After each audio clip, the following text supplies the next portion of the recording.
Hello வணக்கம், இது உங்கள் சிவி ஜோன். எல்லாரும் எப்படி இருக்கீங்க? இப்போ பார்த்தீங்கன்னா சம்பவம் திடீர்னு பார்த்தீங்கன்னா சோசியல் மீடியா ஃபுல்லாக வந்து வியானா எவிக்ட் ஆகிட்டாங்க. ஏயா ஒரு டீ குடிச்சிட்டு வரலாம்னு சொல்லிட்டு வெளியே போயிட்டு வரதுக்குள்ளே இந்த மாதிரி ஒரு நியூஸ் இருக்குன்னு சொல்லிட்டு நானும் உள்ளே போய் பார்த்தா இல்லை, லைவில் வந்துட்டு வியானா இருக்காங்க. எதுக்காக இந்த நியூஸ் இப்படி வந்து ஸ்ப்ரெட் ஆகிட்டு ஒன்றுமே புரியலையே அப்படின்னு பார்த்தா ஹாட் ஸ்டாரில் இந்த ஓட்டிங் விஷயங்கள்லாம் வந்துச்சு பாருங்கள். அதில் வியானாவோட மூஞ்சி காணோம். ஏயா ஒருத்தங்களாக தான் அப்டேட் பண்ணிட்டு வருவாங்க. இது ஒரு விஷயமா? இந்த ஒரு விஷயத்த வந்துட்டு ஒரு விஷயத்தமாக வந்துட்டு போட்டு இது பண்ணி அந்த பொண்ணு இந்த பிக் பாஸ் விட்டு போயிடுச்சின்னு என்ன தப்பு பண்ணிச்சு அந்த பொண்ணு? ஐயோ சரி, நம்மளும் போயிட்டு ஹாட் ஸ்டாரில் ஓட்டு போகிறத போய் பார்த்தா பக்காவாக பச்சைக்குன்னு இருக்குது அந்த அம்மாவோட மூஞ்சி.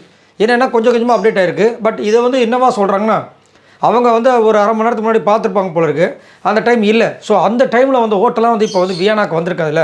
ஸோ அவங்களே வந்துட்டு ஒரு பிளானை போடுறாங்க, வியானாக்கு ஓட்டு கம்மியாக வரணும், வியானா இந்த வீட்டை விட்டு வெளியே போகணும் அப்படின்ற மாதிரி ஒரு சில விஷயங்கள்லாம் போயிட்டுருக்கு.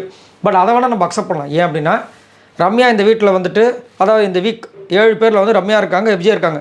எஃப்ஜே வந்து காப்பாற்றக்கூடிய விஷயங்கள் தொடர்ந்து நடந்துகிட்டு தான் இருக்குது. ரம்யா லாஸ்ட்டில் இருந்தாலும் பிரச்சனை இல்லை, எங்கே இருந்தாலும் பிரச்சனை இல்லை, அந்த அம்மா உள்ளே போயிட்டு தான் இருக்காங்க. அதனால தான் மெட்ராஸ் போட செவுருன்னு சொல்லிட்டு அவங்களுக்கு பேரை வச்சுருக்காங்க. அப்படின்னு இருக்கும்போது இதில் கண்டிப்பாக ஒரு விக்கெட் வந்துட்டு ரம்யான்றது நம்மளுக்கு பச்சையாக தெரியுது. ஏன்னா வேறு வழியே இல்லை. எஃப்ஜே இவ்வளோ தூரம் கொண்டு வந்தவங்களுக்கு இந்த வாரத்தை வந்து கடந்து அவங்கள கூட்டு போக தெரியாதா? அதேமாதிரி ரம்யாலாம் யோசிச்சு பாருங்கள், பிரவீன்ராஜ் அனுப்பிட்டு ரம்யா உள்ளே உட்கார வைக்கிறாங்க. அப்போது இருக்குது சம்திங் வந்து சேனல்காரங்க வந்துட்டு ரம்யாவை வந்துட்டு இன்னும் கொண்டு போகணும்னு நினச்சி அவங்க பண்ணாங்கன்னு தெரியல. பட் இந்த வாட்டி வந்துட்டு பெரிய கண்டம் ரம்யாவுக்கு இருக்குது, அது மாற்றுக்கிறதே கிடையாது. ஏன்னா விஜய் சேதுபதி அவர்கிட்டே வந்து நான் கிளம்புறேன் அப்படின்னு இவ்வளோ தூரம் தௌலத்தாக பேசும்போது அவங்கள விட்டு வைக்க மாட்டாங்க நம்ம தான் தோணுது. மேபி இது ஒரு லாஸ்ட் வாரமாக கூட இருக்கலாம். அதே மாதிரி 2 விக்கெட் கண்டிப்பாக இருக்கிறதுக்கு வாய்ப்பு எக்கச்சக்கமாக இருக்குது. போன வாரமே இருக்கணும். ஏன் வந்துட்டு டிசிஷனை மாற்றி வெறும் பிரஜனை மட்டும் அனுப்புனாங்கன்றதே தெரியல. சரிங்களா? ஸோ இந்த வாரம் கண்டிப்பாக வந்துட்டு டபுள் விக்கெட் இருக்கிறது வாய்ப்பு இருக்குது. அதில் கண்டிப்பாக ஒன்று வியானா இருக்க வாய்ப்பு எக்கச்சக்கமாக இருக்குது. அதை வந்துட்டு சூசகமாக நம்மளுக்கு காமிக்கிறாங்க. ஏன்னா அங்கே ஓட்டு வந்தால் தானே உங்களுக்கு வந்துட்டு பிரச்சனை. ஓட்டு வர இடத்துல அந்த பொண்ணே இல்லாமல் இருந்துச்சுன்னா என்ன பண்ணுவீங்க, எப்படி ஓட்டு போடுவீங்க அப்படின்ற மாதிரி. அதே மாதிரி நிறைய பேர் வந்து வியானாவுக்கு இப்போ வந்து வியானா இருந்தால் தான் இந்த பிக் பாஸ் ரெயினு சூப்பராக போகுன்ற மாதிரிலாம் இல்லை. ஏன்னா அவங்களோட கேம் போச்சு. ஒரு ஃபஸ்ட்டு 2-3 வாரத்தில் எப்படி பீக்கில் இருந்தாங்க நம்ம எல்லாருக்குமே தெரியும். வியானாக்கு ஓட்டு அப்படி குவிஞ்சிட்டு இருந்தது. இப்போ பார்த்தீங்கன்னா ஓட்டே போடுறதுக்கு ஆள் இல்லாத மாதிரி ஆகிப்போச்சு.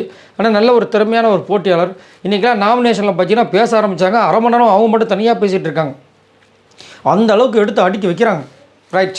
ஸோ இப்போ வந்துட்டு உண்மையான தகவல் என்னென்னா, அப்படிலாம் யாரும் இப்போ வந்துட்டு வெளியில் வந்துட்டு வியானா அனுப்பவும் கிடையாது. இந்த வாரம் ஃபுல்லாக ஜம்முன்னு இருக்க போகிறாங்க. இந்த வார இறுதியில் தான் வந்துட்டு அவங்க கடக்க போகிறாங்கன்றது கஷ்டம். என்னை பொறுத்த வரைக்கும் கண்டிப்பாக இந்த வாரம் வந்துட்டு வியானா இந்த பிக் பாஸ் விட்டுட்டு போயிடுவாங்கன்றதில் மாற்றுக்கிறதே கிடையாது. மேக்ஸிமம் போயிடுவாங்க. சரிங்களா? டபுள் விக்கெட் இருந்துச்சுன்னா மட்டும் எக்ஸ்ட்ரா யார் போக போகிறாங்கன்றதை பொறுத்து இருந்தால் பார்க்கணும். அது மட்டும் இல்லாமல் சபரிக்கு திடீர்னு பார்த்தா ஓட்டு செம்மையாக குவியுது. அந்த அளவுக்கு சபரி என்ன பண்ணார்? சரி, இதை பற்றி உங்களோட கருத்துக்களை சொல்லுங்கள். இந்த மாதிரி திடீர்னு இப்படி பொருளையே கிளப்பி விட்றாங்களே, இவங்களெல்லாம் என்ன செய்யுது?